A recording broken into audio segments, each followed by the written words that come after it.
Good afternoon, welcome back to the Messy Cook. It is time to do some Christmas treats. So this year I am making a few new things. I do have quite a few recipes on my page already, so if you go back over the last few Christmases, you'll find those. I'm making Christmas candy cane bark. I'm going to start with milk chocolate. So what I've done is I've made a double boiler here. So I've got some water in the bottom I'm heating up, and just put a tin bowl over it. You can use a glass bowl as long as whatever you have is heat safe, or if you have a double boiler, that'll work as well. Put about an inch of water. We're just going to bring it to a simmer. I don't want it boiling, so I've got it about medium heat. I've put in 2 cups of milk chocolate wafers, but you can use whatever type you like. I'm doing a layered one, which is really nice. So I'm going to do chocolate on the bottom, milk chocolate on the bottom. I like milk chocolate, so that's my favorite.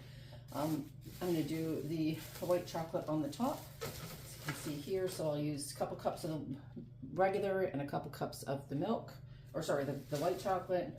I bought some crushed candy canes because I'm too lazy to break them up myself, but you're more than welcome to break those up yourself as well. And also peppermint oil, so that will help. So I'll show you where that comes in. So basically we're just going to melt this. You can see it's melting on the bottom. We're going to melt this till it's completely smooth, and then when we're done, I'm going to move this out of the way. When we're done, we're going to spread it on a cookie sheet. You're just going to spread it out fairly thin, maybe 1/4 of an inch thick, or however thin you want it. I am doing it on plastic on my cookie sheet because it comes off the easiest that way. A silpat would work really well as well. So I'm just going to continue to melt this. When it gets to where I want it to be, we'll come back and we'll get that on the pan, and I'll show you the next step. Okay, so somehow I wasn't recording, but I did melt all the chocolate. What I did is when I took this bowl out of the pan, I wiped the bottom to make sure there was no water that would drip into the chocolate when I poured it out, because that can seize it. What I've done here is I've spread the milk chocolate on a cookie sheet, and it's hard to see, but it's just really thin, like 1/4 of an inch or a little bit less. You just want enough that it's going to break when you put it in the fridge or the freezer. So I'm going to pop this in my fridge for probably 15 or 20 minutes. And let it set, and I'm going to get set up for the next step. So I'm going to wash this up here, and I'm going to measure out about 2 cups of the white wafers, and when this is just about set in the fridge here, we're going to get that melted. I'll get it melted just before, and we'll add in the next few ingredients, so I'll come back at that point. All right, so I've got the burner back on. I put the white chocolate wafers in here, or you can use candy wafers as well, whatever you like. It doesn't have to be chocolate, so the candy wafers are really good, so if you want to do something colorful. I put them in here just over the heat. I didn't turn it on, and it's already melted almost all the way, so I've now turned the heat on because it's kind of stopped at that point, and I don't want it hardening back up because it'll just be one big lump. And I missed, this stage basically of the milk chocolate wafers, so this is kind of what you're looking for. So we're just going to keep melting this until it's completely melted. The other stuff is almost hardened up in the fridge, and I'll show you the next step in a second. Okay, so what I'm going to add now is pure mint and peppermint extract. I'm going to use 1/2 teaspoon. You can adjust this to your taste. 1/2 teaspoon actually makes quite a flavor. Now this is where the candy cane flavor comes in. We're going to add in some crushed candy canes, but I like to make this layer here a little bit more minty, so I'm going to put 1/2 teaspoon in. We're going to set that aside. Put my lid on so I don't lose it. And while this is finishing melting, I'm going to get that all mixed in. It'll separate for a quick second. You'll see the bit of the oil, but that's okay. You can smell that mint. It smells lovely. If you like a super minty, you can put it in as well with the bottom layer. I don't want it too minty because between the top layer and the candy cane itself will be more than enough. I'm going to add in, start with about a 1/4 cup. I have a 1/2 cup there. I'm going to start with about a 1/4 cup of candy cane. I want to mix in here, which I think is actually going to be, that's going to be enough. And then what we're going to do is we're going to spread this layer. I'm just going to keep it on low to keep it warm and melted. I'm going to check the chocolate layer that I've had in the fridge for about 10 minutes. And then we're going to add this on the top and sprinkle with more candy cane. I'm also going to get a spoon here, and I want to taste this to make sure it is minty enough. So let's see here. Perfect. 1/2 teaspoon is enough for 2 cups. If you're using 3 cups, I would add maybe a whole teaspoon or 3/4 of a teaspoon, but that's a really lovely flavor. So let me grab the other chocolate out of the fridge and we're gonna come back and get this all going. All right, so I've taken this chocolate out and you can see it's basically a solid layer. So you want, it's not totally solid, we could do it a little bit longer, but I think that's gonna be plenty. So I'll give this one more good stir, we'll get going on that part. Okay, so this is all melted. I'm going to remove the pot and get that out of the way. And what I also missed showing you the last time is I like to make sure that I've wiped the bottom of this bowl. You could do it with a paper towel or a very absorbent towel to be sure there is absolutely no water that's going to drip on the chocolate, because it will seize. I'm going to try to do this time so you can actually see what I did. So what I've done, again, this is the white chocolate melting wafers. Use candy wafers, whatever flavor you want. Peanut butter, caramel, butterscotch, whatever. It's this, the nice thing about this recipe with candy bark. I do candy cane bark at Christmas. Through the year I do a healthier version where I melt some dark chocolate.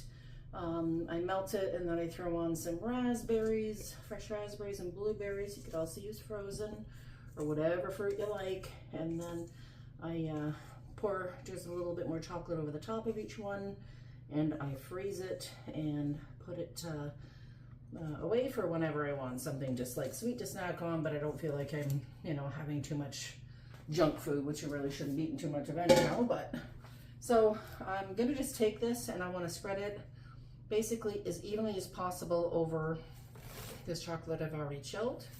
And I'm going to move fairly quickly because otherwise I'm going to have the other chocolate coming through, which is happening a little bit, but that's okay because this is pretty hot. But guess what? It just makes it look marbleized, as you can see here, and that's quite all right because it just makes it pretty. If you wanted, you could put some food coloring in with the white chocolate as well. You could put in some green maybe and make it into, you know, more looking like a candy cane colors, but that's all right. So, all right, you want to get as close to the edge as possible before all this chocolate melts. Again, I'm making it look marbleized because it is still a little, the other one I guess got a little heated up, but that's okay. So basically that's what we're looking for. Spread it out as good as can. Put that aside, I can look at later, that will be my treat.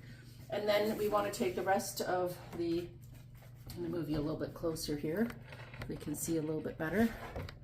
There we go.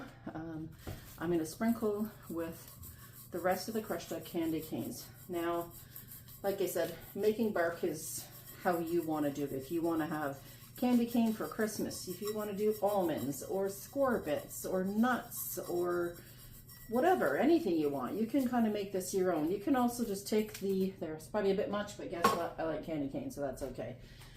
You can take one type of chocolate, mix in a bunch of flavors of nuts, different types of nuts, spread it out, throw that in the fridge, let it chill, break it up, and you've got nut bark, almond bark, whatever you like. So I am going to just show you a little bit closer here so you can actually see. So it is pretty melty. I'm going to put this in the fridge and leave it for I'm probably going to leave it for about a half an hour.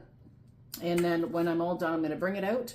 We're going to break it up so I can show you the layers of how pretty it is. This is, you'll see why I do this at Christmas time for this type.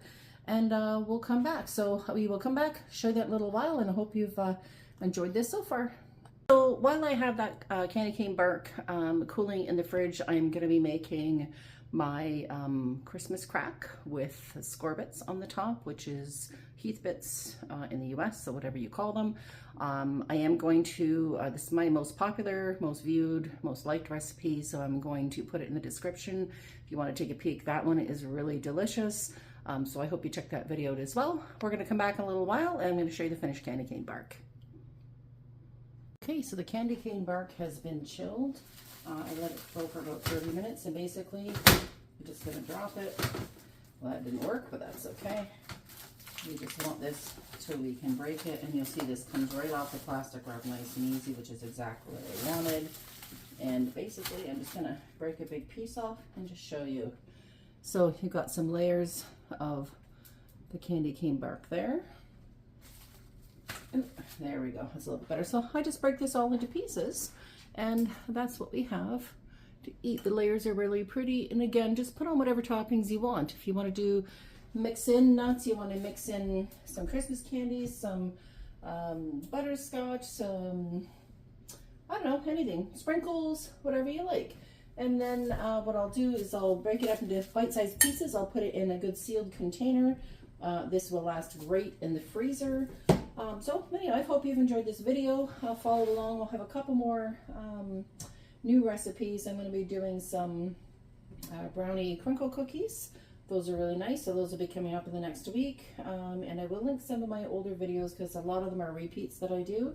But if I do come up with something else new other than the brownie crinkle cookies, I will video that and make sure we get those out. But I'll link some of my recipes to the ones I'm doing today. Again, Merry Christmas. Don't forget to subscribe, click like, and be sure to share the page with your friends. Merry Christmas.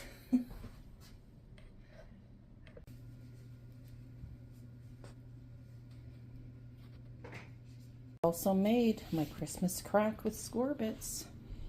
So this is just going to cool and it'll go in the freezer cracked up in pieces when it's all done. So don't forget to check out the link in the description below. This is definitely a good Christmas one to try. Merry Christmas, everybody.